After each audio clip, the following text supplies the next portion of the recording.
Hello and welcome to a very special edition of Sri's Sunday New York Times Read Along. I want to give a special shout out to everyone watching on replay. You're the ones watching the very first uh, moments of this show. So thank you very much for joining us. Our guest this week is Candace Sanchez. She's an advocate, life coach, survivor, speaker, and podcast host. My name is Neil Parekh. I am the executive producer and guest host of Sri's Sunday New York Times Read Along. And I'm also the VP of Events and Communications at Digimentors. For the purposes of this show, I added a guest host and survivor to my display name. I'm also a survivor of sexual abuse, and we'll be talking about that a little bit later. But as we are starting, I wanted to make sure folks are aware, and I tried not to hide it in terms of promoting the show. But we will be talking about very sensitive issues today, dealing with sexual abuse and sexual assault. So if this is a concern for anyone, if you do want to pause and watch later, please feel free. Make sure that you're in a place and a space where you can watch and join us for this very important conversation. Of course, April is Sexual Assault Awareness Month.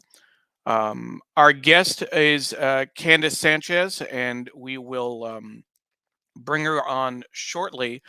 But I wanted to just make sure folks know for longtime viewers of the show, you might remember that I shared my story on a very special edition, another special edition, almost 5 years ago. Um, and we've talked about these issues over the years, particularly with guest Don Helmrich, also from Milwaukee, talking about Denim Day. So again, we want to thank everyone for joining us and appreciate your support of the show. Let's go ahead and bring on our guest, Candace Sanchez.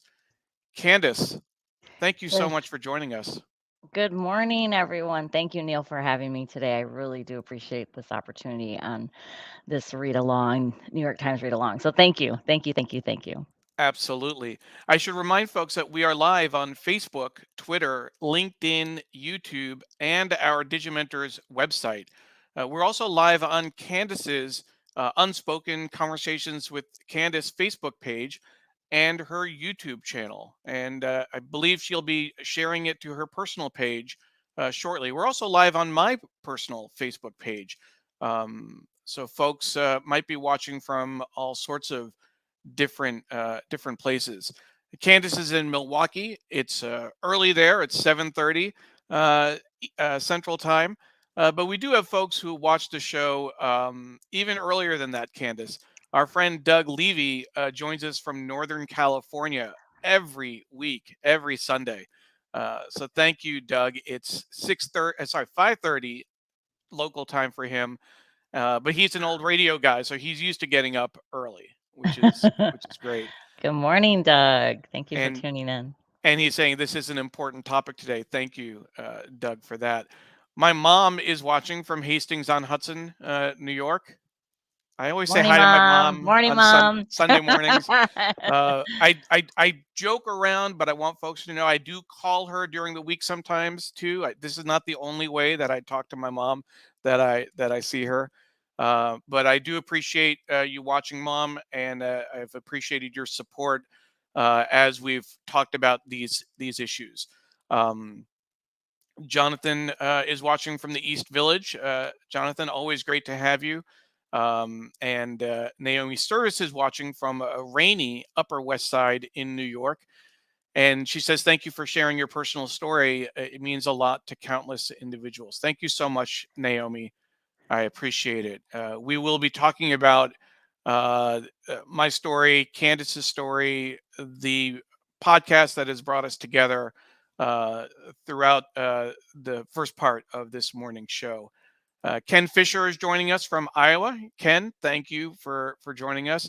And Liz Pressman is joining us from Western Massachusetts.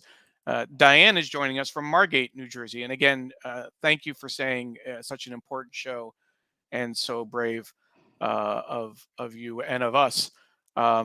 Miriam Berkeley is watching from Hell's Kitchen, New York City. Miriam, thank you as always for joining us. Just a great group watching every week.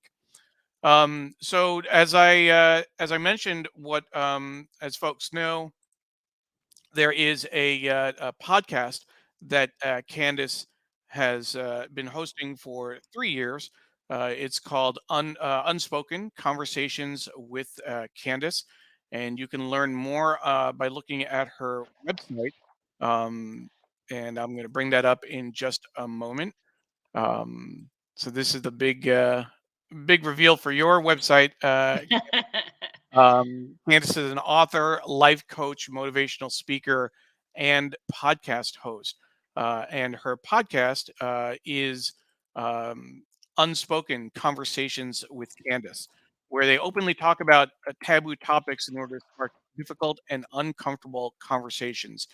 And if you go to her page, candacesanchez.com/podcast, if you scroll down, you will see more information about Candace here, but you'll also find all the different ways where you can listen to her show on Amazon and Google Podcasts. Uh, this is iHeartRadio, etc.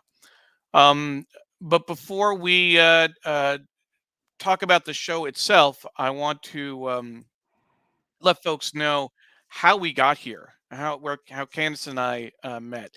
Um, we have a mutual friend, Don Helmrich, and what viewers of the read along might recognize the name. She has been our guest twice, talking about Denim Day, which is an event in Milwaukee, or it's a worldwide event rather. Um, but Don brought it to Milwaukee, and it's a day to show support for survivors of sexual assault by wearing denim. The background is that in Italy, there was a court case where the case was thrown out.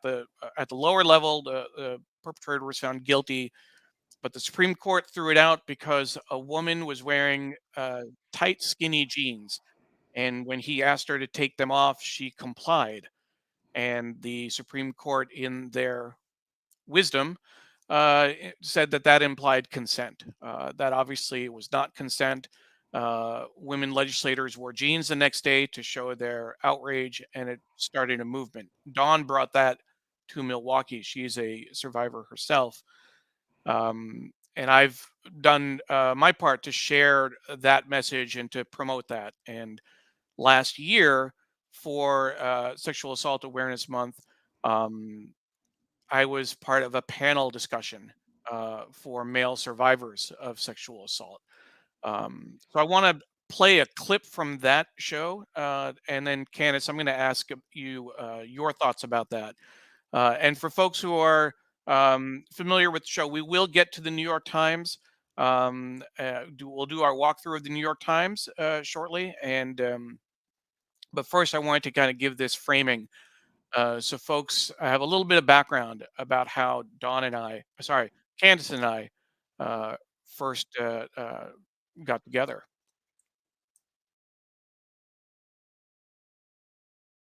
So I would actually put, with respect, I would put the pressure on our female colleagues, our sisters here, to help us find our voice. Say Neil. As Yeah. I wasn't going to cry, but as Dawn helped me do, Right. we need help taking our place on the stage. We need help being comfortable talking about this. And I think that what has to happen is that, women should do what they can to make space for men. If you think of a different scenario, there are colleagues of mine who are getting invited to panels, And think of the gender reversal. Oftentimes it's an all male panel. Women's voices are not heard in other areas, kind of in general, politics and whatever. And there's a movement against manels, all male panels. I have a friend of mine, a colleague, who refuses to speak if there are no women on the panel. You'll decline the invitation. Find a woman, replace me with a woman if you have to, add a woman to the panel. I'm not going to join if you don't do that. You can do that with people of color. Obviously, that wasn't as much of a concern on this panel, but I would ask women to think about the next time they're being asked to talk about sexual assault or sexual awareness, about rape. Can you help find a man to be on the panel? Can you encourage the organizers to reach out to men?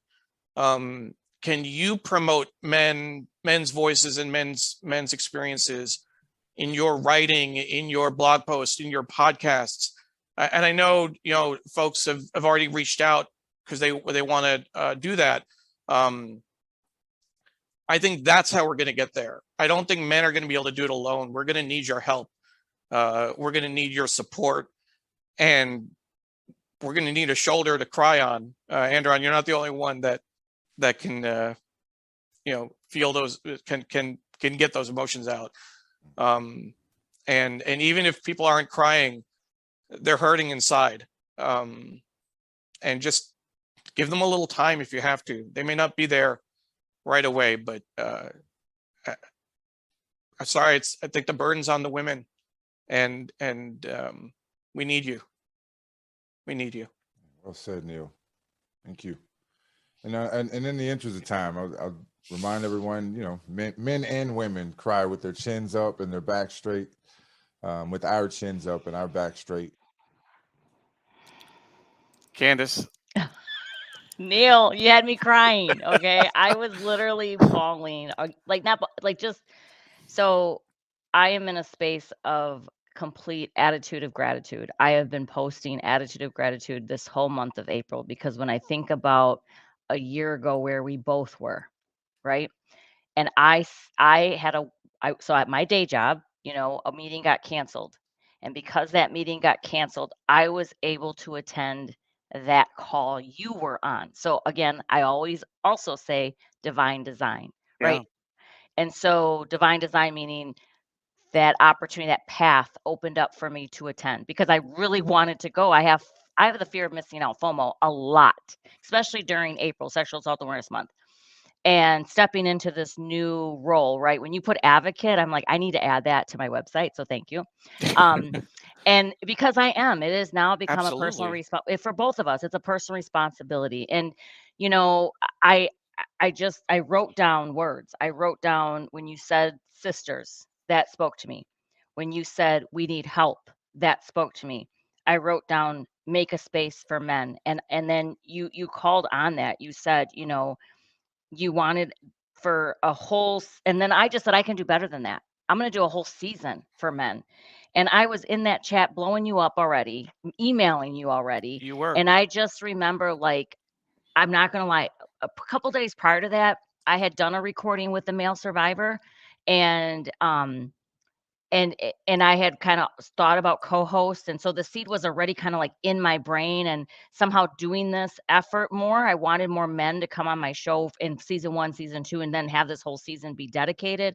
I'm telling you, divine design, our paths were meant to cross. Thank you to Dawn. Again, I think, in this whole community that we've built of survivors. And then I'll say, yes, we're survivors, but we're thriving. We're thrivers. And Dawn's a thriver. I'm a thriver. You're a thriver. No matter where you are in your journey, and healing is lifelong. And so I just think that us coming together and creating this, and then you offering with Digimentors, the whole pro bono and doing the production aspect, bringing video, because I just do audio podcasting for season 1, season 2. And you said, Candace, let's do something even better. And now here we are in season 3, we launched just tomorrow. We have another episode coming out tomorrow. Yeah. Tomorrow. So, we've been doing the work for a year, and this is just it's become now our passion. It's part of, who we are. And again, your past never defines who you're meant to be. I'd like to say that to anyone listening. And you're so much more than your trauma, right? We are so much more Yes. than our trauma. And so a lot of us, like Dawn always has said, she said this on my podcast, you don't walk around with trauma written on your forehead or on your sleeve, so nobody can really identify you. But the stats have shown, 1 in 3 women, or 1 in 4 women, 1 in 6 boys, by the time they're 18, will have some sexual violence committed to them, and something inappropriate, wrong.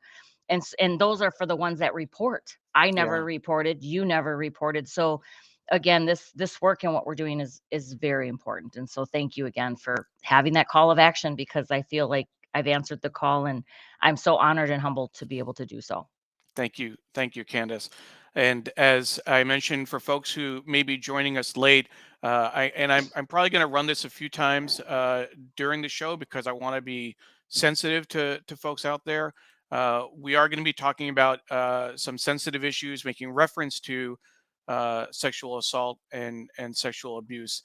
Um, we make no assumptions about when people have joined and how much they watched, and if they watched from the very beginning or not. So we'll ask folks to forgive the repetition, but it is out of that sense of empathy and love for people, because we know that these are very difficult topics for folks to deal with and hear about. It may bring up some issues for folks. Feel free, if you feel comfortable, whatever you want to say in the comments. But if you want to reach out privately via direct message or email, etc., please feel free to do so. I want to give a quick hello to Marilyn, watching from Staten Island. Marilyn, always great to have you. And then in reference to the video, Naomi Service said crying is an important part and important and natural release. Absolutely. Liz Pressman was making reference to the St. Luke's Crime Victims Treatment Center in New York, which has a great program for sexual assault survivors, including men. It saved my life and many others. And in the end, many of us became activists. Liz, thank you so much for sharing that. We really appreciate it. Jonah is watching. Says thank you for this conversation. Jonah is a new friend. He has a project called Blindian, the Blindian Project, I believe. Hope I'm getting it right. We just met for the first time on Friday, and it's the intersection of Black and Brown culture. So check it out, blindian-project.com, blindian-project.com. Worth taking a look. Um, my mom uh, put in a comment that many men and women don't talk easily about sexual abuse. It's supposed to remain secret and a taboo subject. Bravo to the people who can talk about their experiences. And Liz says a lot of us don't report because we're not believed and because the criminal justice system needs educating. Absolutely. The you know I'll share a little bit more about my story later, but just the thumbnail is I was 7 years old when I was abused by a neighbor, and I'll ask. I'll ask Sonia, who is our Digimentors intern and helping share links in Facebook and LinkedIn on Sri's page to share this blog post.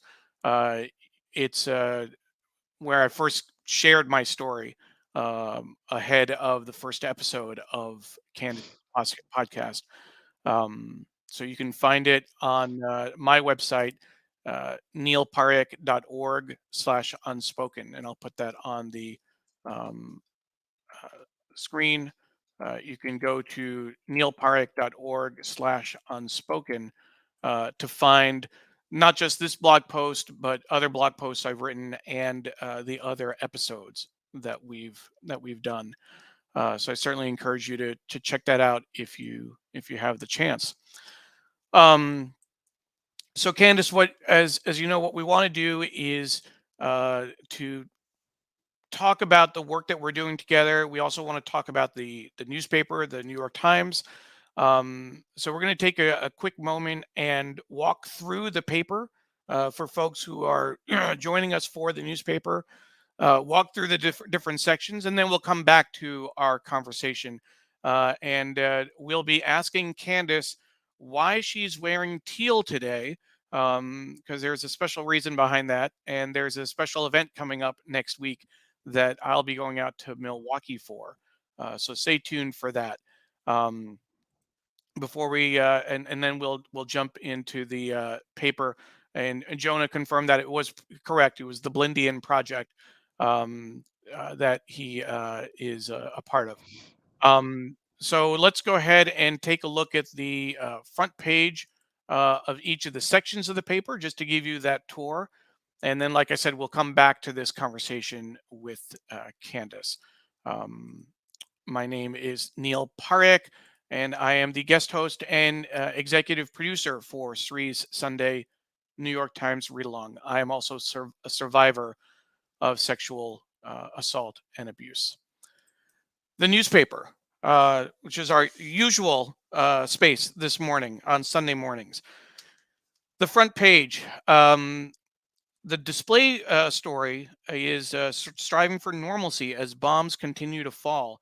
Nadia Mefadivna, 70, cooking in her basement while explosions rattle Seversk, eastern Ukraine. The story on the top left, external forces pushed Sudan toward a war. The lead, new EPA limits target emissions at power plants. But the big story across the middle, group that advises U.S. on opioids took millions from Sacklers. Institute kept quiet on link to drug maker. That's an ongoing story.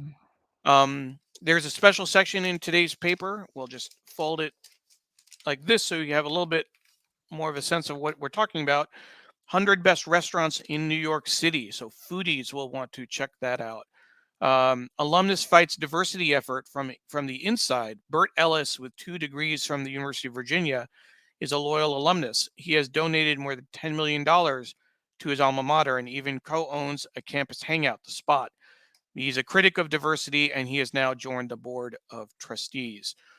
Ruling on pill puts prudence above power. This is the Supreme Court, having another ruling on abortion, and it's an interim ruling, but it keeps the pill available for folks a little bit longer.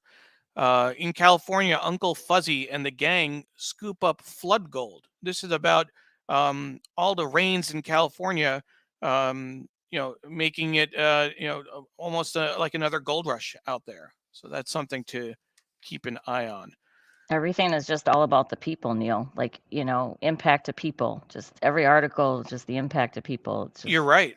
If you look at that, I mean, think about this. We have emissions at power plants around climate change, the war, opioids, the impact of war in Sudan, the pill, diversity, and people looking for gold in California.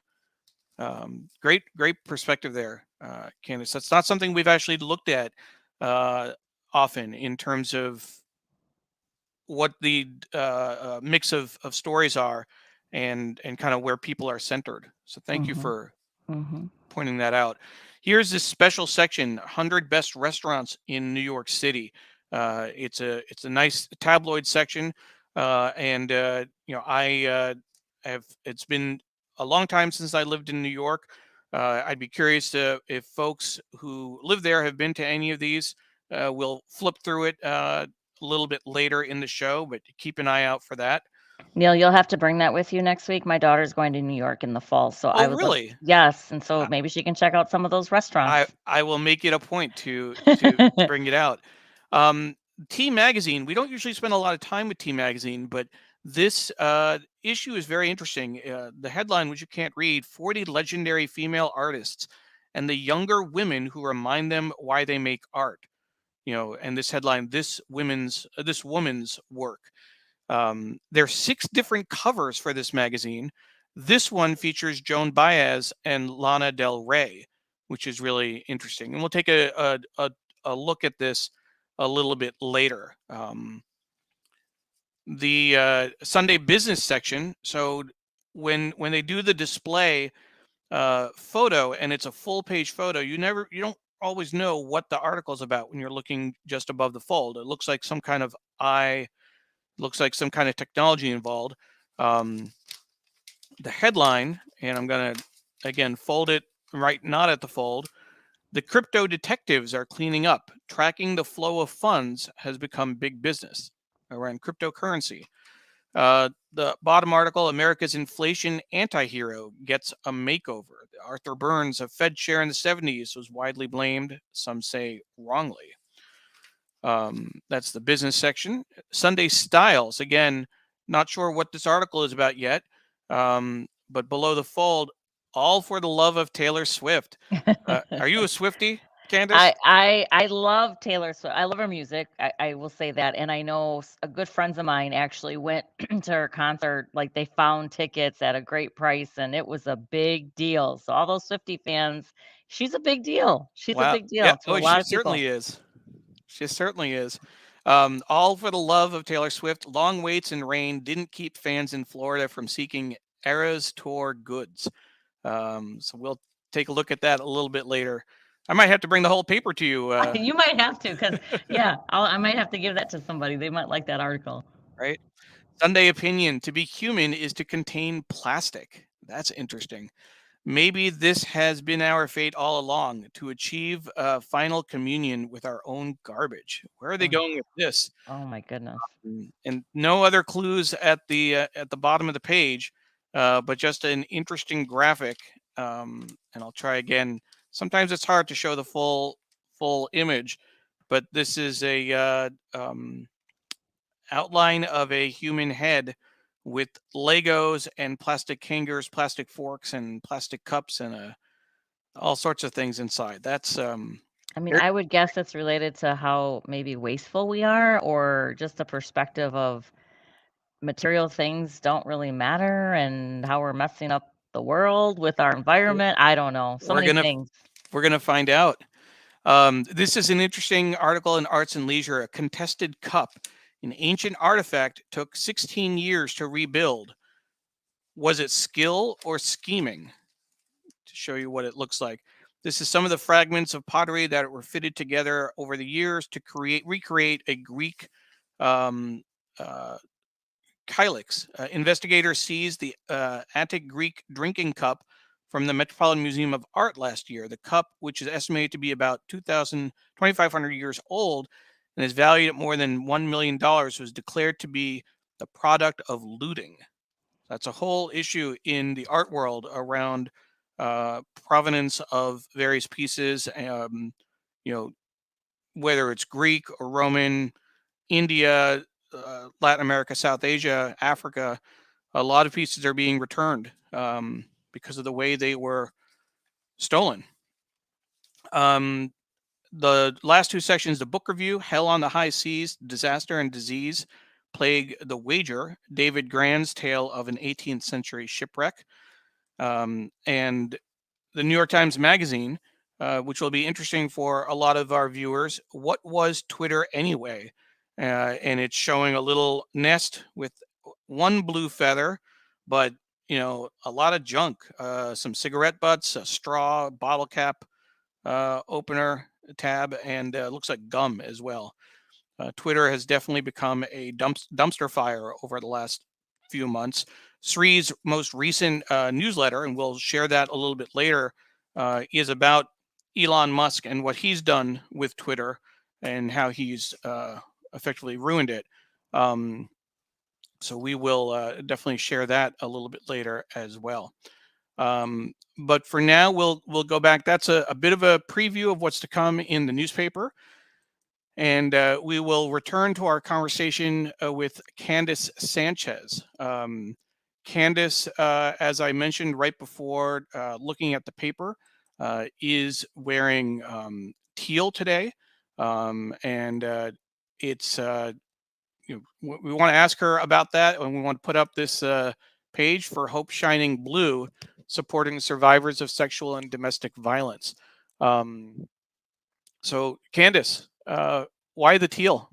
So teal is to represent Sexual Assault Awareness Month as well as Child Abuse Prevention Month. So it's actually both months, but and teal represents that color so that you stand with survivors. So we recommend, the whole month of April to be showing your support some way or another. Jeans, rock your jeans the whole month of April. Wear your teal, purchase teal. Support businesses that sell swag for survivors. And so yes, I wear this special today just so that I could stand with all my fellow survivors. And if you're living life and getting up every day and showing up, then you're a thriver in my mind. So yes. Abs- Absolutely. And tell us a little bit more about Hope Shining Blue, because I'm actually going out to Milwaukee for this event this week. And there's somebody who's an honoree. Uh, Candace Sanchez is the Thrive Award honoree. Tell us about the event, Candace. Yes. So Hope Shining Blue is a celebratory event that honors survivors of sexual and domestic violence. And the event itself raises critical funds to support survivors in their time of crisis. The cool thing about the event, it really highlights it's an inspiring fashion show, and it features sexual assault survivors in what we feel is like a once in a lifetime runway presentation. So I'll be walking this fashion show and feeling my inner Mary J. Blige vibe. And this is the 10th year, so very proud to acknowledge the milestone, their 10th year of Hope Shining Blue. And then it's very intentional to have the Hope Shining Blue, which is held on Denim Day, which you talked about earlier, on April 26th. And again, Denim Day is a day that brings international attention to the impact of sexual violence. And Hope Shining Blue, the event itself, Neil, when you come, we're here in Milwaukee, Wisconsin, and it really benefits the Aurora Healing and Advocacy Services in the Milwaukee area, but it also benefits abuse response programs across Wisconsin. And so when you come as a guest and you purchase a ticket, you're actually helping the cause, and guests have the ability to direct their support to the community of their choice. So again, there's all types of response programs across Wisconsin that are doing this important work. And really, the Aurora Healing and Advocacy Services provides crisis intervention and long-term healing services for survivors of sexual and domestic violence. So that is the event, kind of like what we do, what it's about. And again, I'm very happy to be part of it. I've attended in the past, just as an audience sitting in back in 2016 and then again in 2018. And I really felt that I found my place. I felt like they were celebrating people's stories. They were sharing in an open forum, being very vulnerable, courageous. And I was in the process of writing my book, my story. And then I became part of what we call the Giving Circle for the Aurora Healing Center. And I was donating monetarily behind the scenes to allow and allocate my funds to be, again, making an impact. And so that was just like one step into that personal responsibility, that advocacy step, kind of more behind the scenes. But then I really started to do the work. Like I said, I published my book of my own personal story of being abused as a child between the ages of 5 to 15. Wanting to commit suicide at 15, those two family members that we trusted. Sometimes, the whole topic of child abuse, sexual molestation, again, makes people uncomfortable. But I'm a firm believer that, we need to kind of normalize and have these open conversations, even though they're very difficult. But there's ways to have those conversations with children throughout their ages in their life cycle, to be able to prepare them. And I mean, I want the stats to be 0. I don't want any child, we all, if you're a family, if you were a child, you were impacted. You don't want your grandchildren, anyone to be impacted by something like this. So why wouldn't we want to do something to band together and change the needle on that? And so that's really what I'm trying to do. And this honor, this award is just really, when I asked, well, what does the Thrive Award really mean? And it was established in 2014, and it recognizes a sexual assault survivor who's healing and thriving in life, which I very blessed, but it took me a long time to get here, and whose work in the community benefits survivors to promote awareness of sexual assault issues. Absolutely. So yeah, so I'm very honored. And again, with the book and the podcast, speaking out, and then just, being a life coach. I found that my niche, not only do I coach people more personally, professionally, but my niche is really survivors. I always, when I take on new clients or new people wanting to be coached, the importance of mental health and therapy is key.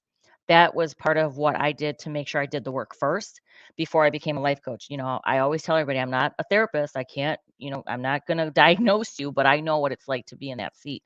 So I'm more of their advocate and more of their cheerleader in life to make sure they can position and transfer from that victim mentality to survivor mentality to then really shifting to thriver mentality. That's really my focus with my survivors. So when I And work with them. and this is the write up from the Advocate Aurora Health page for the award. I think that the line that really jumps out at me is you know life did not start out easy, right, with the lead for Candace Sanchez, but she hasn't let that define her or stop her from dreaming. And I'll admit one of the things that I was concerned about was in coming out with my story and sharing it in a much more public way than I had before. For folks who are regular viewers of the program, might remember that I shared my story back in 2018 on on an early edition of Sri's Sunday New York Times read along. This is when I did we did the show on Facebook, and it was from my house in Hastings, where my mom still lives. But I hadn't really talked much about it until January of this year, and I was concerned that it would define me. And I've kind of struggled with that of how much I embrace that and how much, is that the only content I'm pushing out? Is that how people will know me? So that certainly is important. The other thing you mentioned, Candace, that I want to just bring up real quick is the idea of talking to our children about it. At a very young age, as folks know, my daughter is 10 now. She just turned 10 2 weeks ago. We At a very early age, we were talking to her about the basics of good touch, bad touch, and who are the people in her life, and what's appropriate, what's not appropriate. um but I actually, before our podcast went out, before I put out my blog post, I told her in a very general way, in a very kind of appropriate way for her age, that something had happened to me when I was a child, when I was younger than her, that someone hurt me. He touched me where he shouldn't have. I had to do that because she actually watched me set up my website. She was over my shoulder as I was building it in general, so she was very curious about it, and she knew how to find it. She had also subscribed to my YouTube channel. And so I knew that she was going to get the notification once it went live. So to get ahead of that, I want to she's welcome to read it. She's welcome if she wants to watch a show, she could watch it. That's what I was telling her. But I wanted to watch it with her so that I could be a resource, so I can answer questions, etc. But that's an important part of that process of making sure you talk to children about this type of thing. One other thing I wanted to ask you about, Candace, I know it's important, is an organization called NCAN, um, which is the National Foundation to End Child Abuse and Neglect. Can you tell us a little bit about your work with NCAN? Yes. Again, I'll say it was by divine design. So again, because Candace has a fear of missing out, I was part of a Facebook group because, during the pandemic, the way to stay connected was to either get engaged in Facebook groups, do a lot of virtual meetings. So I stumbled across a Facebook group that was Women Who Spark Tribe, like kind of like a tribe vibe women group. And in that group, I saw a name, her name was Kathy Stutter from Columbus, Ohio, posting something about the walk. And so I reached out to her and I was curious. I'm like, "How are you doing this walk and bringing awareness around child abuse and neglect? Like, I'm all in. What do I need to do?" And she introduced me to NCAN. I got in touch with NCAN. I had a meeting with the national founder, CEO, Lori Poland, and they felt I was a great fit. Being a survivor, understanding, what had happened to me. I was pretty far along in my healing journey, even though it is lifelong and I still struggle at 51 years old. I brought a walk for the first time last fall of 2022, here in Milwaukee, Wisconsin. And the walk is a very it's beautiful. It's on the lake here in Milwaukee, and it's to raise awareness, raise funds. It's a fundraiser to really shine a light, right? And for us to stand together. And last year, I have to say, I came up with a tagline that I've gifted to NCAN. So to try to get people's attention in a positive way, it was I can, you can, we can, and Mm. can. And it's just, again, it's a taboo topic, but in order to it's more about community, bringing community together to shine a light and to see survivors thriving. And so we have music and we have food trucks and we have a walk, and it's usually beautiful in Wisconsin. But there's one in Denver, Colorado, there's one in Milwaukee, and one in Columbus. And there's the QR code if you're in any one of those cities, and you can even sign up to walk virtually. So, help me to fundraise, create your own team, join my Unspoken team. The word unspoken is because I wasn't supposed to tell. And now this is the way I can give back, promote awareness, and shine a light on the positivity that, again, that it's not taboo. It's more common than 1 in 3, 1 in 3 girls, 1 in 6 boys by the time they're 18. So there's many people walking around again that you don't even realize that they may still be living in silence. And it's okay. I'm just here to say that there's a place for you. You're not alone. You matter. And we're stronger when we're together, when we stand together. So Absolutely. thank you, Neil, for letting me plug in, Can. I really do Yeah. appreciate that. No, of course, of course. And you talked about your book earlier. I want to make sure people saw the cover. Candace Sanchez, Unspoken. Um, we started off talking about how you and I came together and the work that we've been doing together. Um, but if you can take a moment, can you share a little bit about your personal story? Hmm. Yeah, for sure. So, it's an autobiography, right? So it took me 3 years to write. I'll say that. I started in July of 2017. And, it was just a journal book. And then I put it to paper, and it really tells my story of being abused as a child, being conditioned at a very young age, by an uncle, first of all, at the age of 5. And then him kind of, I think, conditioning me, and then my stepfather, my both were my abusers in my story, abused me from the age of 11 until the age of 15. But again, there was even conditioning happening, exposure of a body part, or peeking in on me in the shower. And so I really talk about those events that occurred in my life, in a very more I touch more on the emotional things. I don't get too much into graphics because I didn't feel like that was so important, but it's the message of how myself as a child, felt in those moments. And then I just walk through the stages of growing up, right? Going into high school, now having boyfriends, and what does that mean for my life? And, my abuser still abused me at home. Nobody knew. Candace was the fun, party, loving life kind of girl, because I just I walked around with shame and fear and guilt all on the inside, but on the outside, I was showing like I was so happy, but I was really torn. And I felt like I was living a lie, for a lot of my life, my years of childhood. And I was confused. I didn't know what a relationship really was. I didn't know what love meant. I just didn't understand any of those things because of what was happening to me at home. And then, at 15, I had a pivotal, crisis happen. I thought I was pregnant by my abuser.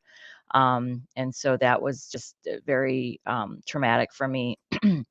And I remember telling him, he was driving me to school. He did that every morning. And I told him, and he had a smirk on his face. And I remember looking at him with like complete disgust, and almost as if he was happy. And that was a pivotal moment in my life that I wanted to commit suicide. So I wrote a suicide note, and I was at school, and somebody, I went to a Catholic school. So I was born and raised Catholic. Always had my faith, always had hope, never lost hope. Thank God for that. But I remember writing a note, and somebody found it and turned it in to the guidance counselors, which happened to be nuns, sisters of the order. And the nun, instead of calling me into the guidance counselor's office, they called home. And my abuser, quote unquote, came to the rescue.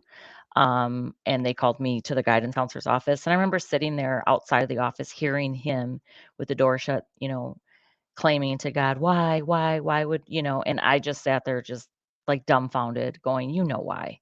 Don't play. So at that moment, I let go and I let God and thank God I was not pregnant. Amen, hallelujah. I think it was just my body in complete flight or fight response, right? And so that's really what my testimony is. But I have to say that throughout this entire journey, it's been self discovery, learning how to love myself all over again, reinventing myself. And I end on a positive note. It's very hard to reflect and say, what have I accomplished in this life? And I'm a mother of two beautiful daughters. I have beautiful grandchildren. I have a great healthcare IT profession. I'm a life coach. I do a podcast. I'm an author. I'm an advocate. I'm a thriver. A motivational speaker. I'm doing all the things, bringing a walk to raise awareness. So, I just feel like when I ended my book, which was Full Circle Blessings, again, by divine design, I found my biological family, my biological father, who lives in San Antonio, Texas, who is still alive after all these years. And I have tons of brothers and sisters. I grew up an only child, and now I have all these siblings, nieces, and nephews to love on in San Antonio, Texas. So again, it was kind of like the icing on my cake to end in a beautiful way. But yeah, the book is really for any survivors, and I know that survivors have read my book and have had triggers. But I'm just here to say, like, think about the positive output. If you're here today reading the book, then you've made it. You get up every day and you show up. So, you're not alone, you matter. And that's really my message is, you can shift from being that victim to survivor to truly thriving in life. And again, just getting up and showing up is the most important step. Absolutely. And talking about thriving and talking about what you're doing with your platform after 2 years of hosting a podcast and then dedicating this season to male survivors.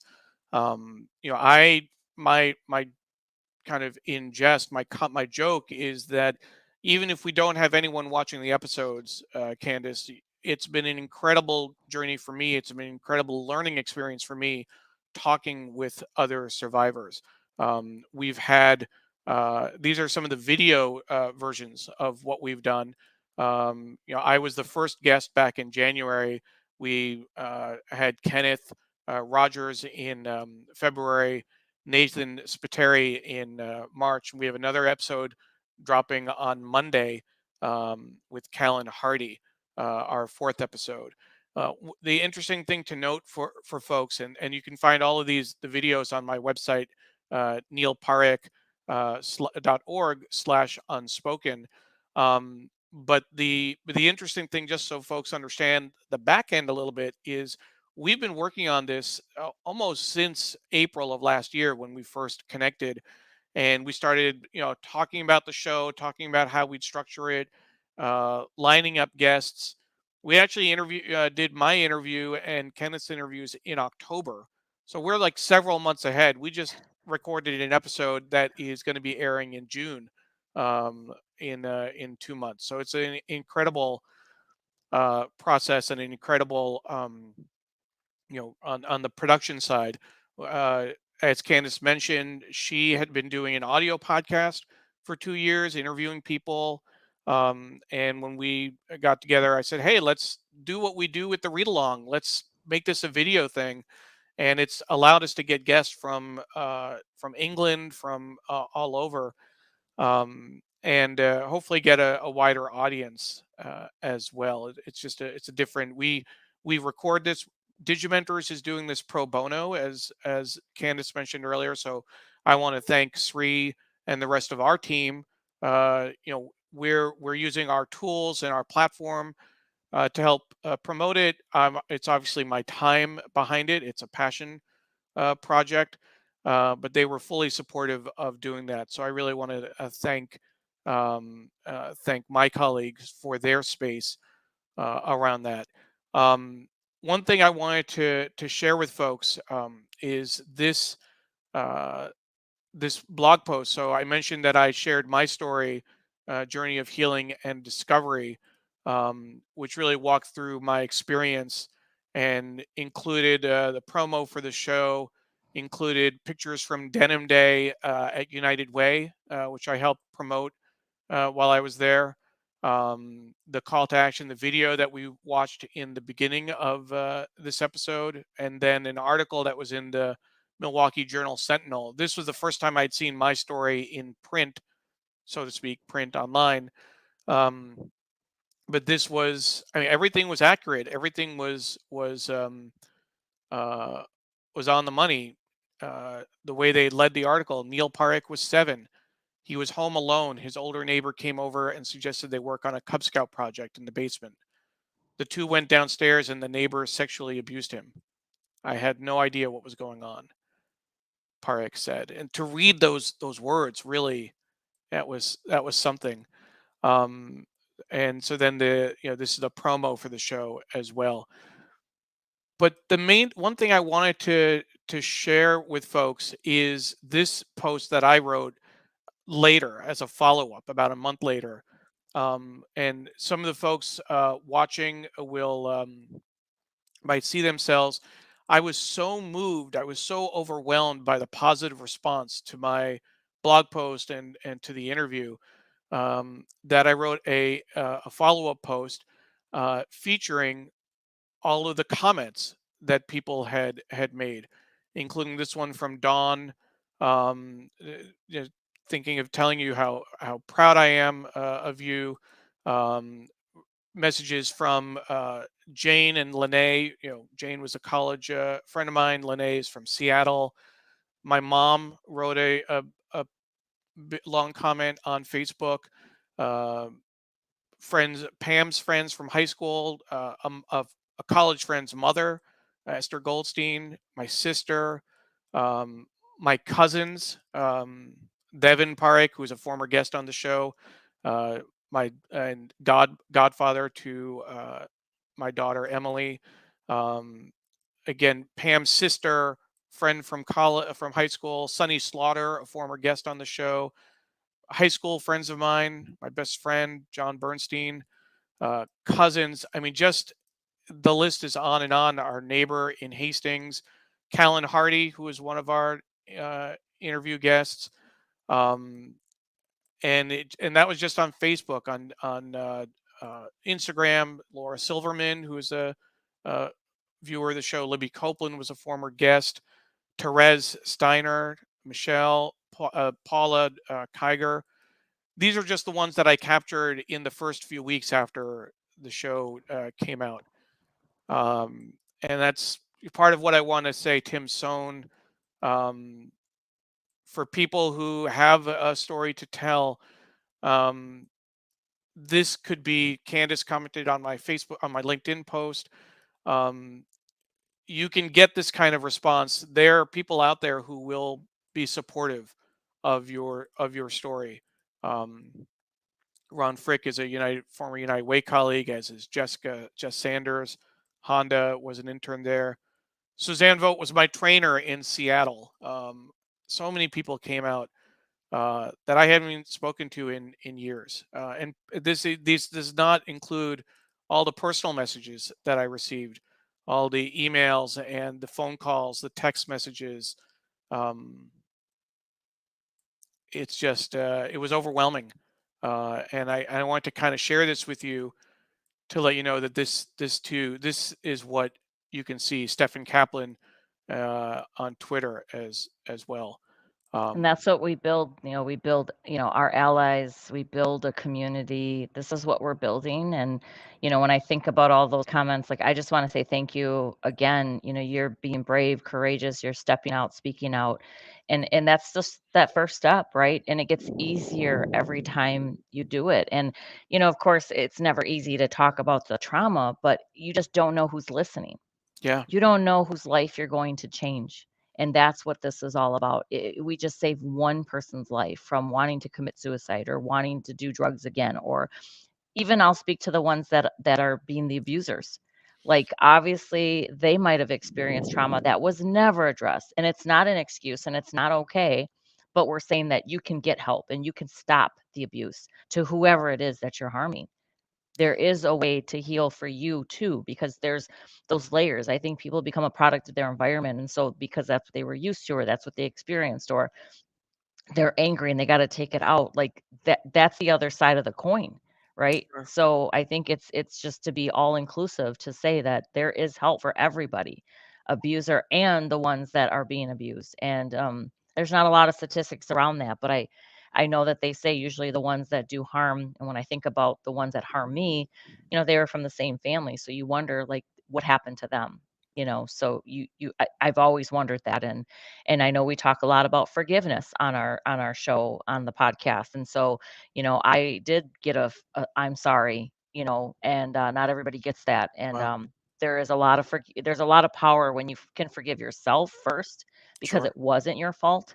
And when you really honestly can look at yourself in the mirror and tell yourself that, that's when the true healing begins, is forgiving yourself.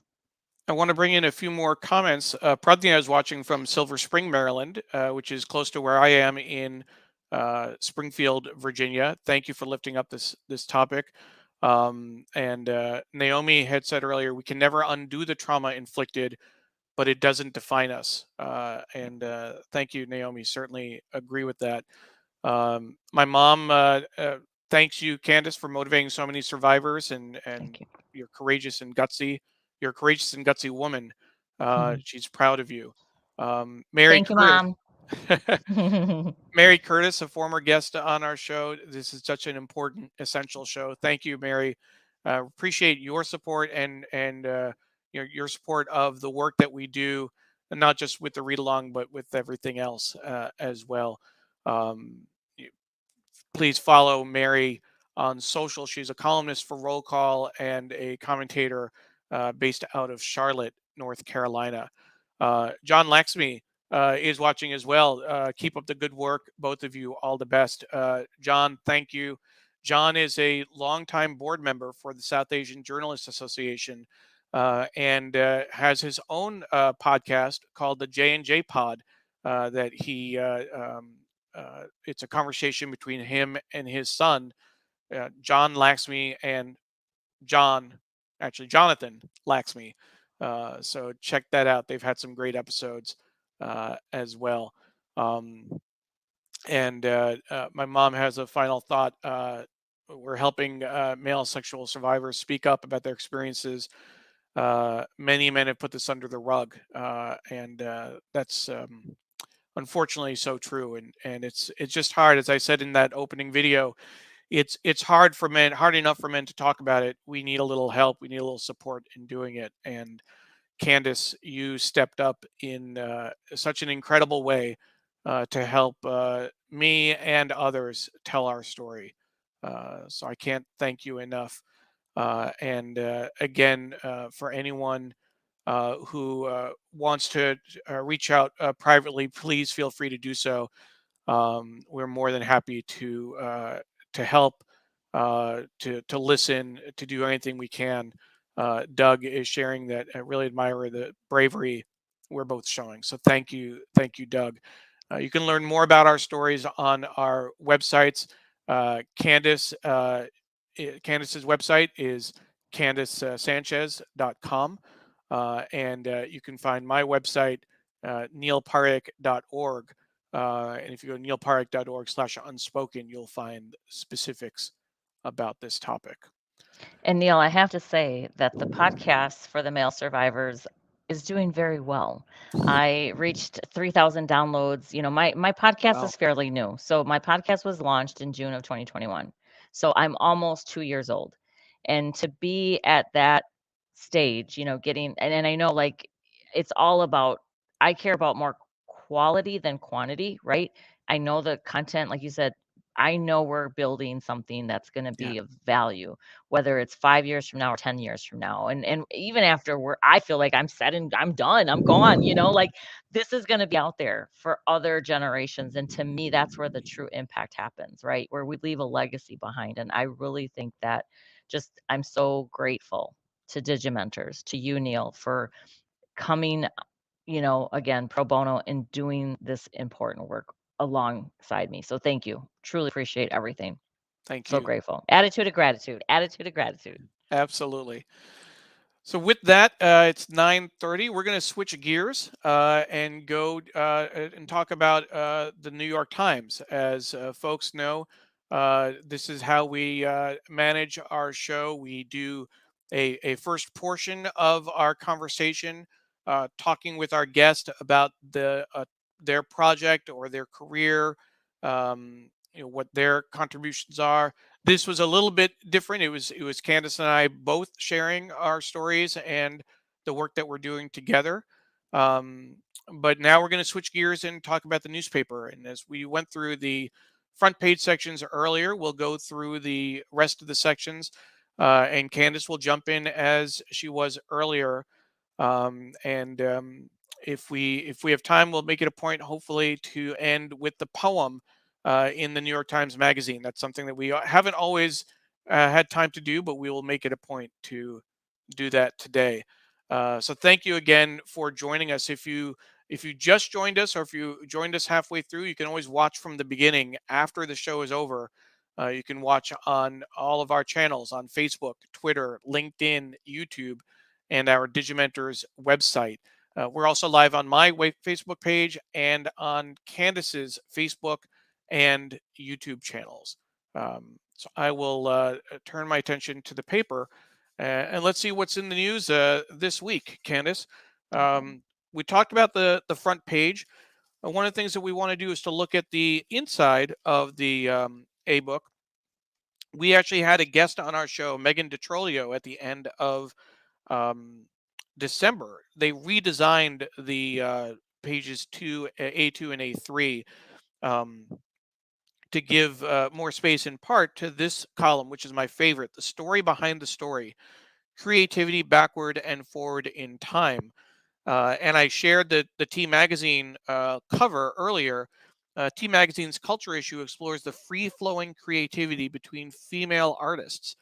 And so there's pictures at the top: Margaret Cho and Atsuko Okatsuka, I believe, Cheryl James and Sandra Denton of Salt and Pepper with Issa Rae. That's the middle picture. And then Klein and Wu Sang. So certainly something worth taking a closer look at. Um, there's also the Dateline. So there are a couple other sections that I like. One is the Dateline, where Times journalists are reporting from around the world. And this week they're highlighting Vancouver, British Columbia, where a sports writer went to the mountain-rimmed metropolis to watch baseball with the locals. That's an interesting place to watch baseball. Um, the Canada's last minor league team is based there. There's another reporter out in Chile, Las Campanas Observatory. For decades, astronomers have flocked to Chile and its silky skies. Now, a giant new telescope is taking shape in the desert, one of Earth's darkest places. There's Copenhagen. The Kurdish-Danish pop star Tobias Rahim is on a mission to take Denmark's music global. And then in Shanghai, Keith Bradshaw, the Times' Beijing bureau chief, attended China's largest auto show since before the pandemic, where he wrote, "The theme was clear: electric cars are here to stay, and Chinese automakers are leading the field." Another feature they have is Word Through the Times, tracing how one word has changed throughout our report over the years. Green is their word of the week. Green is the color of growing grass, according to Webster's New World Dictionary. But as you can imagine, it has taken on different meanings over time. Someone who is green may be new or inexperienced. Here's a reading from the bottom here. Someone who's in 2010, the Times journalist Neil Genslinger, another former guest on the show, who was an art critic and then he or TV critic and went on to the obituaries desk, wrote that years ago, when he was a green reporter at a daily newspaper in Maine, he took a date to a murder scene. That does not sound like a great date. Hopefully that wasn't the first date for our friend Neil. I have to say, Neil, going back to Salt and Pepper, one of the Yeah. I love listening to them. I have to say music for me, like when I think about just I love music, first of all, and I love the fact that Salt and Pepper with Issa Rae, she's such a she's just so dynamic, and just having that there just it kind of brought back memories of my childhood listening to Salt and Pepper Oh, great. in my car. um, so let's see what's the international focus. Leonardo's ferry left high and dry in warming climate. This is a Dateline Italy. And so I guess a tour of the boat now immobile on the Otter River. Leonardo da Vinci sketched the motorless ferry around 1513 and was later credited with inventing or improving it. We Have also you like ever to. been to Italy, Neil? Have you ever been to I have Italy? not been to Italy. Have So you? I went to Italy with my girls in 2006. We were in like 7 different countries in 15 days, and we went to Italy and we were on the what are they called? The condellas, the boats, that you drive that they in the waters. It's so beautiful. You Wow. have to go visit Italy. It's Well, gorgeous. I don't know if I'll get there, but my sister Amy is promising to take Emily to Italy at Ooh, some point. Obviously later. I don't know if it's going to be after high school or when she's in college, but they've been talking about this trip for a while now. yeah. So we'll see what happens. I want to do a quick shout out to our friend Ron Thomas, who is watching from Zagreb, Croatia. Ron is based in Dubai, if I'm not mistaken, and always makes it a point to join in, regardless of where he is around the world. He's a consultant. He's an HR professional, and he travels. He did a lot more traveling, obviously, before the pandemic, and it looks like it's picking up again. Uh, and he's also a former guest as well. So thank you, Ron, for joining us. If you missed the first half of the show, we're focusing on the paper now. When we're done, encourage you to go back and watch from the beginning if you get a chance. What I was going to say is that we also pay attention to the ads in the paper, because you don't always see that when you see the ads differently when you look online. And this is a full page ad for Rothy's. Stop recycling like it's 1982. So what are they saying here? We think it's time to give a dime about plastic, increasing. Oh, it's a campaign to increase the refund to 10 cents would result in more bottles recycled per year and more money in the pockets of New York City's recycling community. That's an That's so interesting. true. That is, I mean, how many times oh my, you're making me feel really guilty right now, Neil. I need to stop buying plastic and do the filters either on my water or else, do get the glass bottles. Yeah, for Yeah, sure. yeah. Um, so let's see here. Cracking the Rosetta Stone of a dying language in Canada, Six Nations of the Grand River. Um, in terms of the pictures, clockwise from top, Brian Maracle, second from right, the founder of a Mohawk language school on the Six Nations of the Grand River Territory, southwest of Toronto.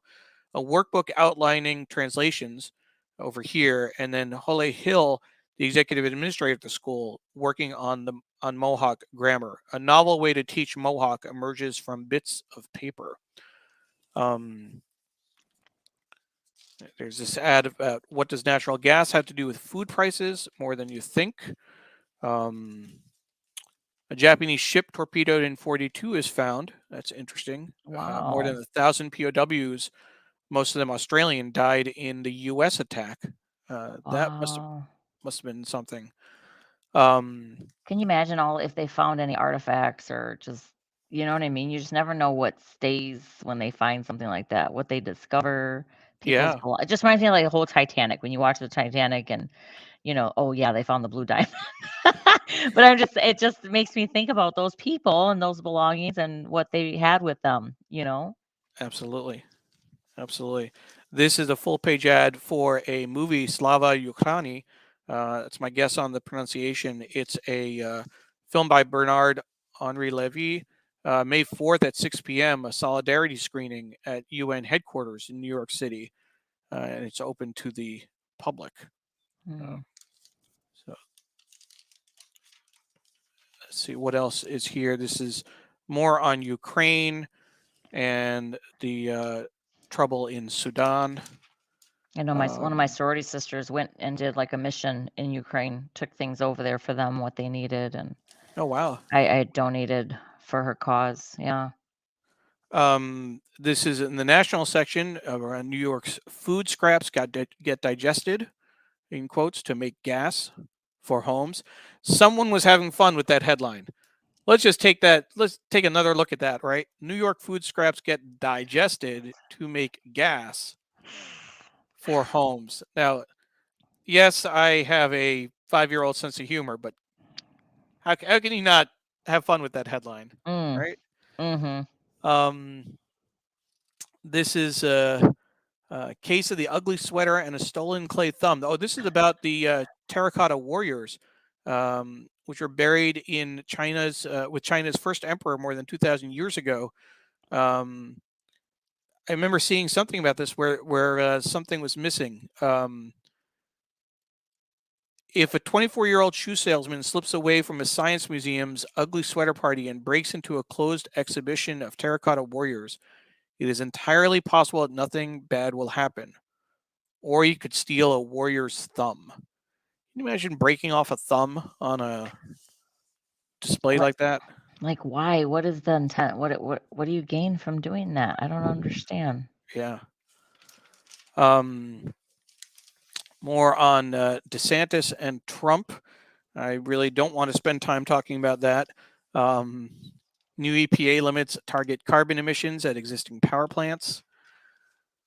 And then this is interesting. So this is the story about the California prospectors are scooping up flood gold, because of all the heavy rains. But if you look, it's a full page story. The top of the fold features these 3 pictures, fairly good sized pictures across the top. Above left, gold panning tools, Jim Eakin, who says he found a nugget that paid for a brand new pickup truck, and then a picture of the spoils, and then a picture of someone actually, looks like he's snorkeling, For looking for gold. gold. Um, Wow. Yeah, gold is still I mean, I remember turning in a couple pieces of my gold and getting some cash.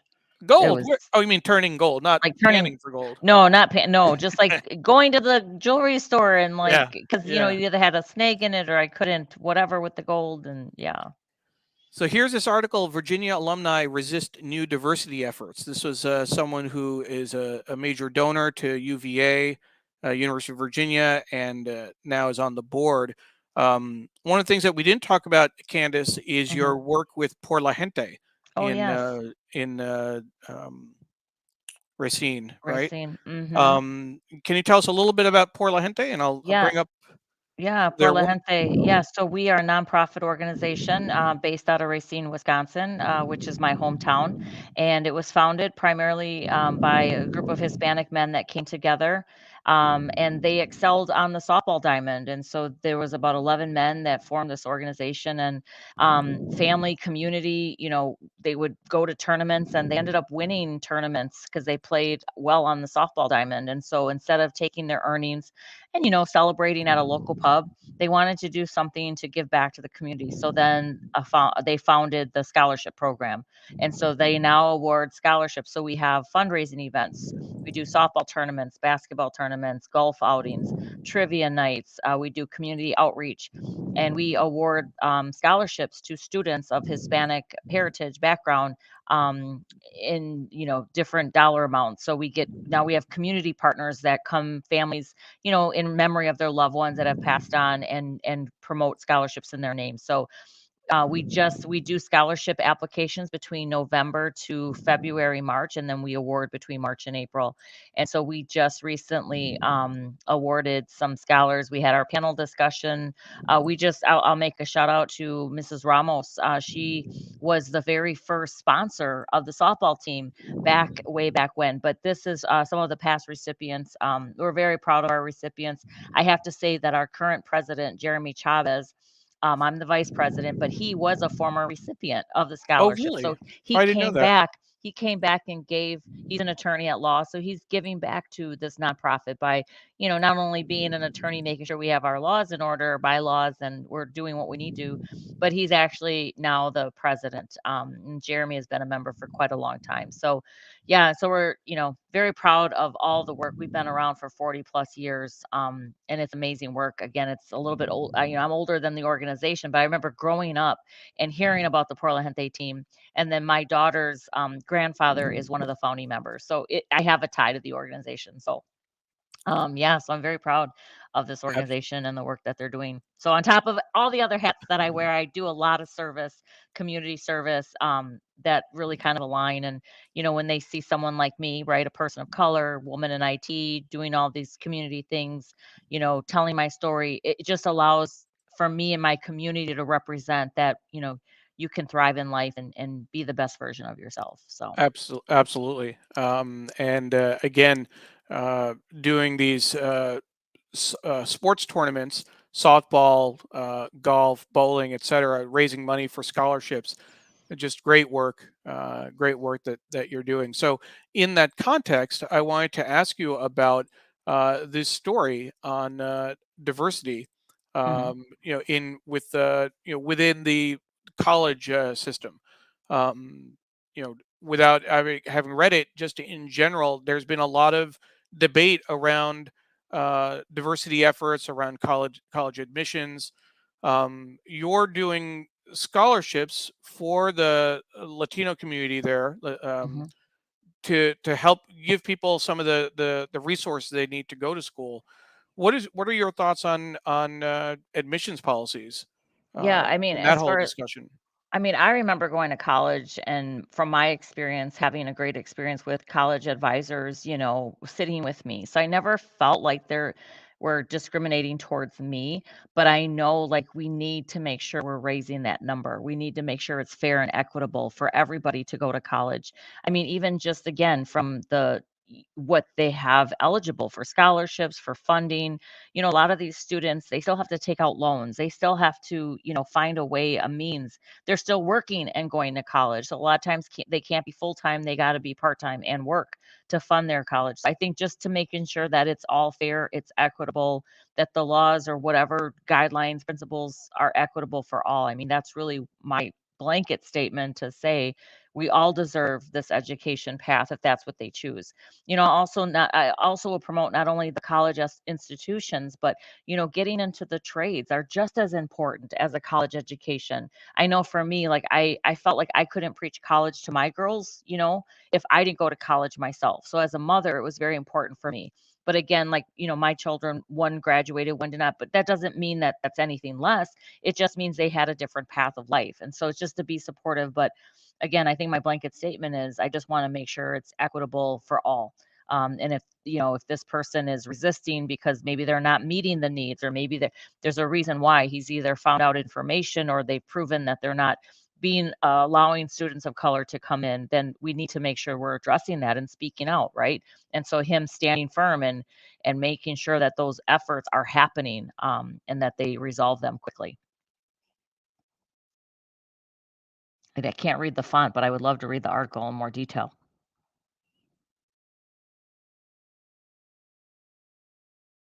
Neil, I don't know if I can hear you. I'm sorry.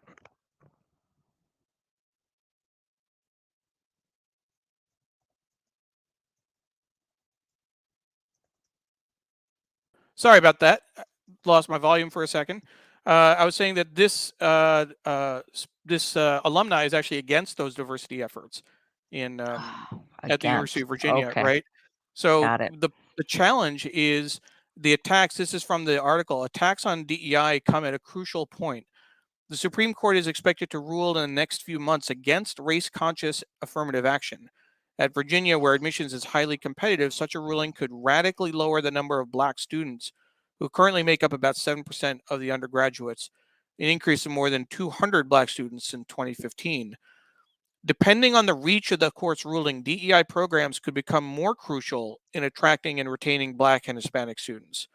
So everything you're saying is absolutely correct. I mean, that's what we need to be more supportive of, and we're concerned about where the Supreme Court is going to go. Mhm. This Bert Ellis, who opposes the University of Virginia's diversity programs, was named to its board of trustees by Mm, Glenn Youngkin. Governor Youngkin is not um, you know, not a fan here. got it.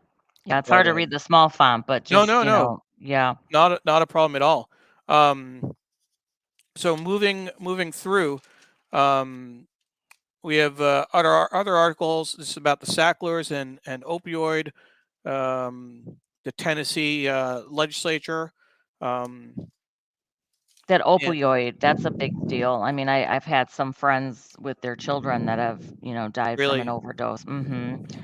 There's billboards here in Milwaukee, highlighting that. So again, that's a very important topic. There's billboards, for that. And again, with abuse and neglect, I want billboards for that as well. It's like all of those are important topics and they need to be out there in the Sure. public eye. Sure. This is the 100 Best Restaurants tabloid, which I will bring to you per your request. Yes. But for folks, if they want a quick peek at what's in this, here they are: the 100 best restaurants in New York City ranked. Tatiana by Kwame Onwuachi, the lead. We needed Tatiana. We needed a kitchen that puts Caribbean and African and Black American cooking, too often kept in the city's margins, right at center stage. So that's interesting. And then you see, look through the mix. I'll just kind of flip through this, and I'll try and keep shifting left and right so you can see the pages. But I always like the photography and the layout. Well, I like to look at the food. Right. And the food How too. delicious it looks. It's, ready for breakfast. Absolutely. Absolutely. I'm such a foodie, Neil. I love food. Are you? Yes. And, I'm one of those where, okay, if I eat too much, I need to go for a 5-mile walk or a run or something because I got to work it all off. Well, But look at how delicious that looks. I would never call myself a foodie, but this got my attention. For next gen pizzerias doing New York pies right, Brooklyn DOP, Feeney, Lucia Pizza of Avenue X, and Mama's too. My friends Stefan and Jonathan in particular are both pizza fans. I know Stefan couldn't join us this morning. He had another engagement, but I don't need a bougie pizza place to serve me up some good New York style pizza. I'll just tell you that. I need good corner pizza is what I need. Yeah. That's one thing my daughter, when she comes to New York, her and my son, or for grandson, her son, my grandson, they want to go for his 14th, his golden birthday. And so as long as they ride their bikes or they do a lot of walking, then they can have pizza every day.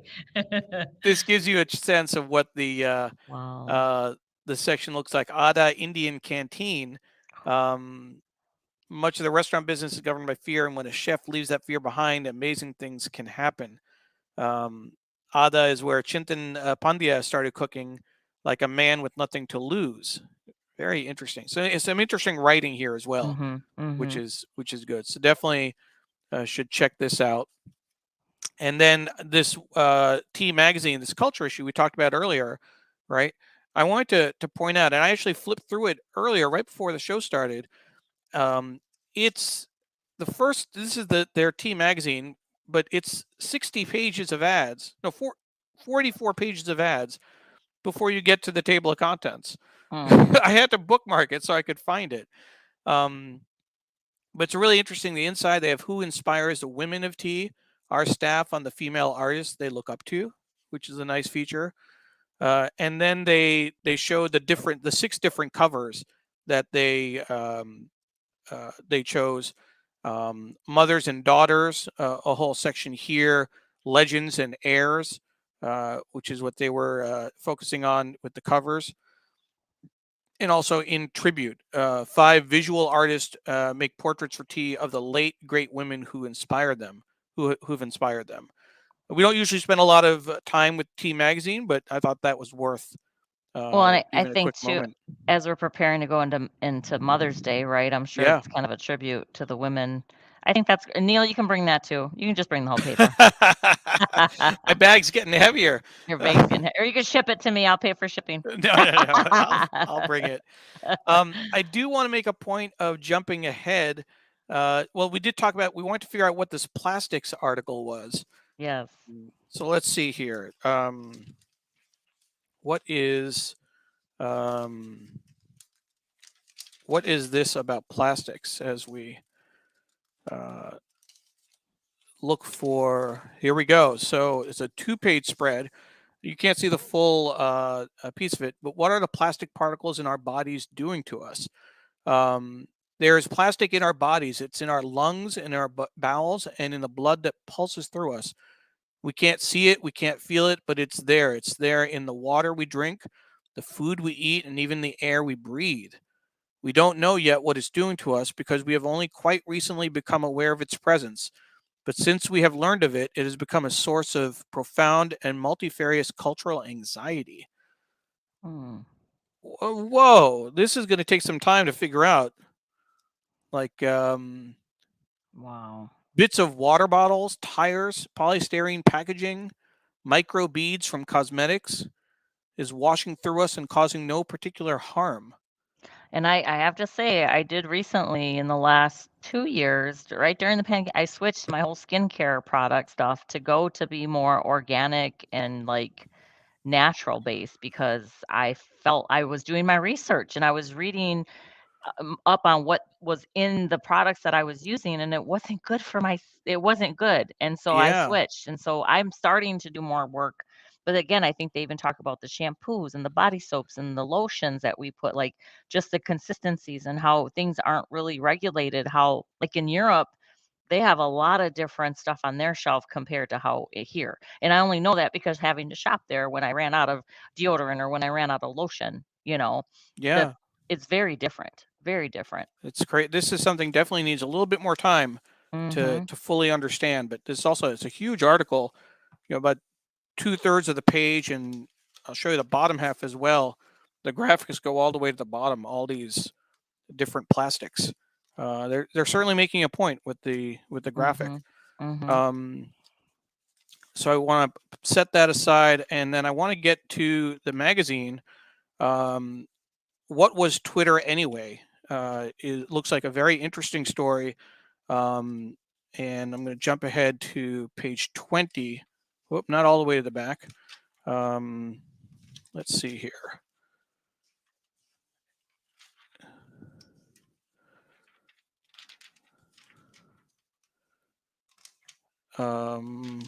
Here we go. What was Twitter anyway? Whether the platform is dying or not, it's time to reckon with how exactly it broke our brains. So that's an interesting focus and an interesting way to kind of frame the story. I do want to bring up Sri's latest newsletter.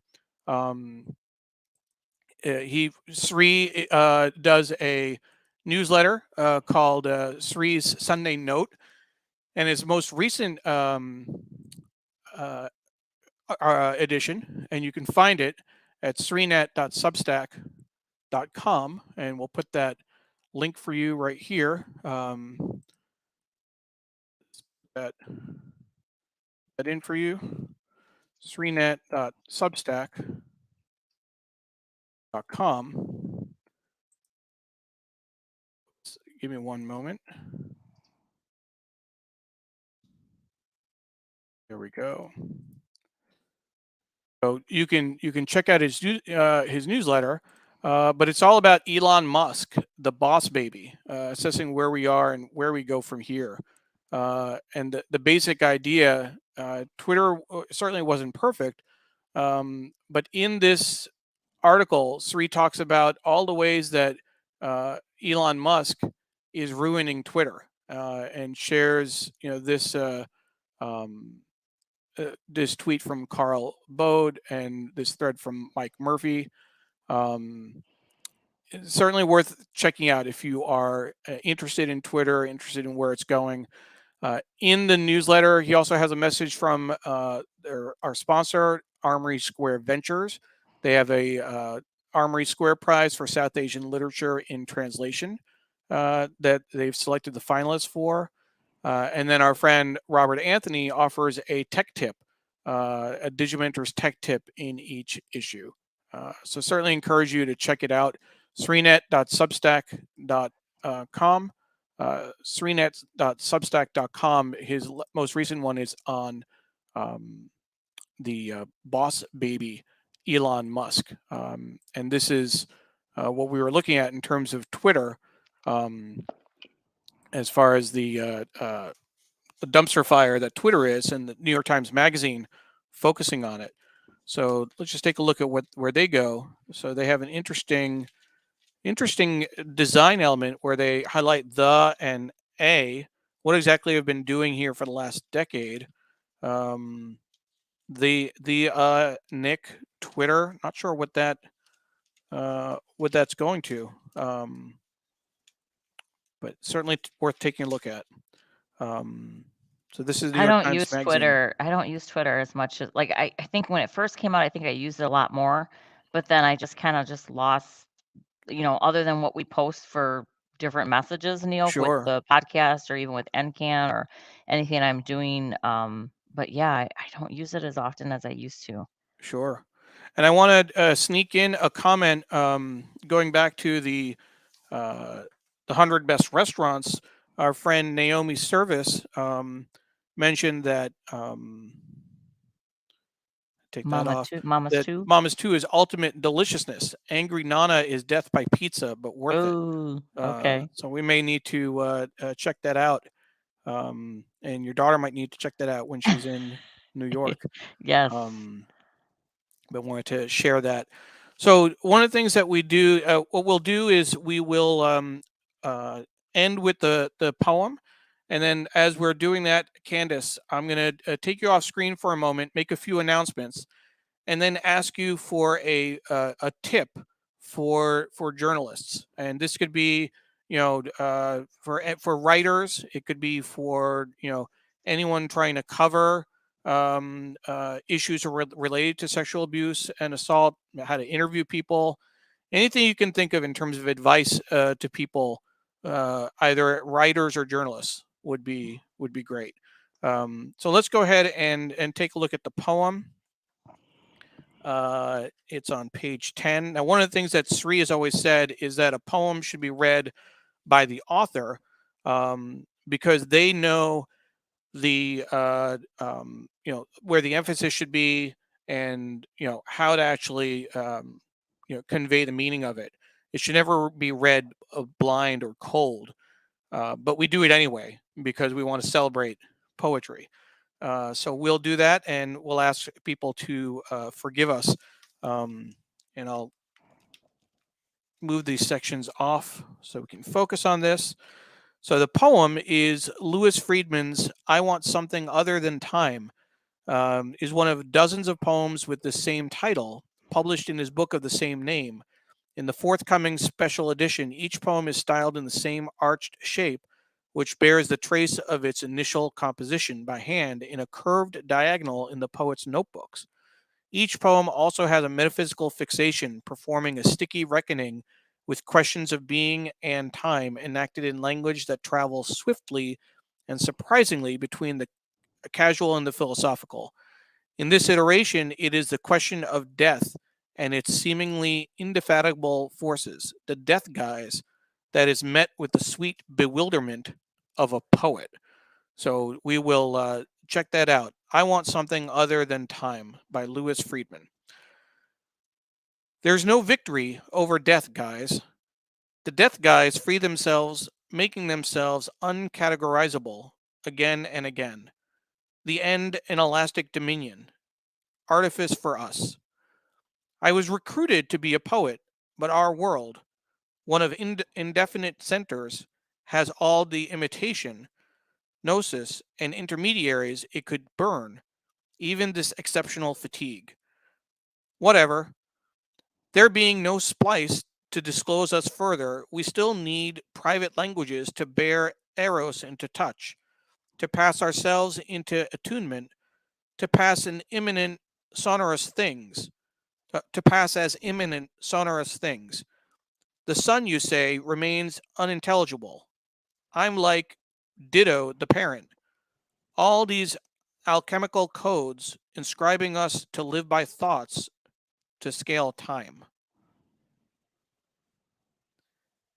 The poem was selected by Anne Boyer, a poet and an essayist. Her memoir about cancer and care, The Undying, won a 2020 Pulitzer Prize for general nonfiction.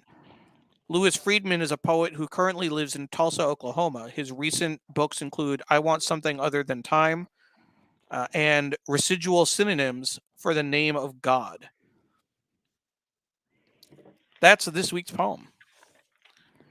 And with that, I will come back on camera, and we will give Candace a quick break while we make a few announcements, and then we'll close our show.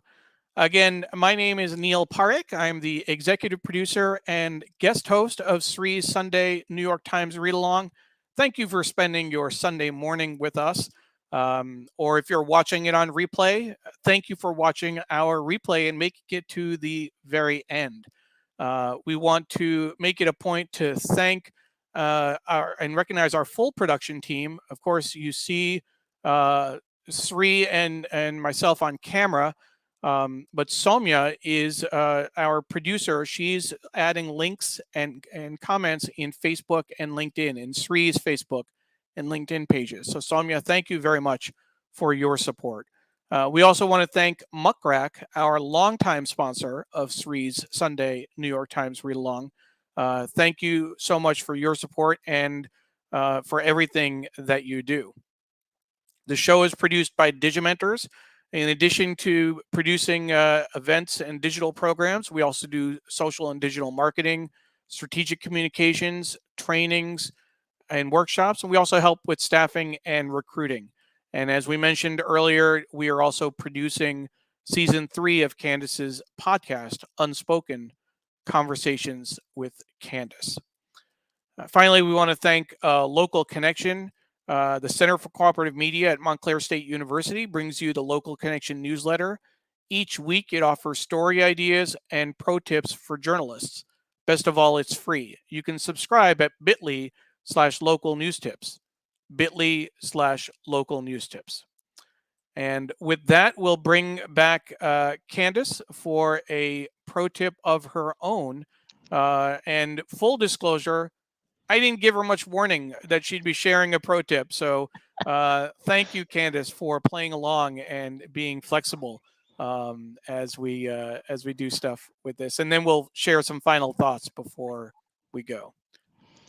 So pro tip. Yeah. So I think for me, Neil, when you're kind of framing up that, for a journalist or someone who's writing, whether it's about abuse, I think some of the tips is just, understand what the truth is, allow the person to speak their truth, and then seek the truth. I think that's for me, the three, understand it, let them speak it, and then seek it. And then just, when you are talking to someone that's had trauma, I see you, telling them I see you, I hear you, I believe you, giving them that safe place to be in full disclosure of their story, and giving them that permission, to feel, and then just maybe reminding them, because sometimes we need to be reminded that we are so much more than what happened to us. And so I think that's really what my tip would be is understand the truth, seek the truth, and speak the truth. And when you're writing on a sensitive topic, those would be my tips. I do want to say, though, Neil, about the poem. Sure. Death is another topic that we don't talk about. Death, when you are, whether, because I've had a friend of mine pass away who was on my podcast, Yeah. my good friend Luz Ortiz Kirby, and she was diagnosed with a terminal illness of cancer. And, she lived a full life, and she was in preparation mode. And I remember we didn't talk so much about her preparation. She was encouraging and inspiring me about all this work that I've done. So I just want to say that's another sensitive topic. So one that I feel, we're all going to die. I mean, you don't want to think something so morbid, but I always tell myself every day when I do get up, what do I want to, if today was my last day on earth, what would I want to make sure I leave behind? And again, doing important work and finding your passion and living in your purpose. I think that's how you live every day to the best of your ability, and knowing that you'll leave something behind. And life is never guaranteed. You're not guaranteed tomorrow. So live to the fullest in every moment and be present as much as you can. Very well said. Very well said. Want to remind folks that as soon as we finish, you'll be able to watch the show from the beginning on the same links where you're watching now on Facebook, Twitter, LinkedIn, YouTube, and our Digimentors website. We want to thank everyone watching on Candace's pages on our Facebook and YouTube. Thank you for joining us. And we want to remind you again, one of the reasons we had Candace on the show this week, because it's April is Sexual Assault Awareness Month. Both Candace and I are survivors of sexual assault. We are co-hosts. Candace is the host. I'm the co-host of season 3 of her podcast, Unspoken Conversations with Candace, where we are interviewing male survivors of sexual abuse, and it's been an incredible journey so far. So I wanted to thank you for that again, and thank everyone for their support and for watching. And we look forward to seeing you next week. Thank you. Great job, Candace. Thank you. Thanks everyone for tuning in. Absolutely. Have a great one. Before I forget, Jonathan, I had a closing comment. Great program, important topic. Naomi, a tough topic, well presented, and that's always the challenge. We want to make sure that we cover these topics appropriately. My mom said, "Very good guest," and an important reminder. And I'm sorry I didn't mention it. Happy Eid to all who are celebrating. Friday was the end of Ramadan for our Muslim friends around the world. So congratulations. Hope your fast was easy this year. With that, we will end this week's show and look forward to seeing you next week. Thank you.